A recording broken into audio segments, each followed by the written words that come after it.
In this video, I will briefly demonstrate how parallel capacitances combine. So here in the left-hand side, we have two parallel capacitances and a source voltage.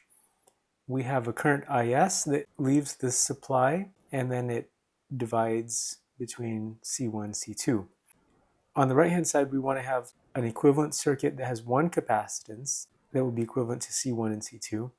So it needs to have the same IS and the same VS as in the circuit on the left. So let's write down what we know, starting with Kirchhoff's current law on the left circuit. The currents sum up like this. Also, we can recognize that I1 is as follows,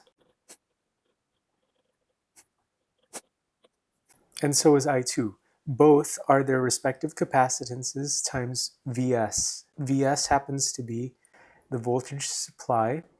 It's also the voltage across each capacitor, since the voltage supply and each capacitor are in parallel.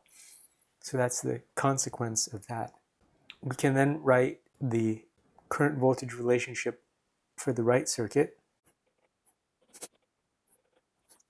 and then we can equate them on the left and on the right. And eliminating this and focusing on these two parts of the equality, we can then divide everything by dVs dt, and so we then are left with, so the capacitances sum, and this can be generalized as follows.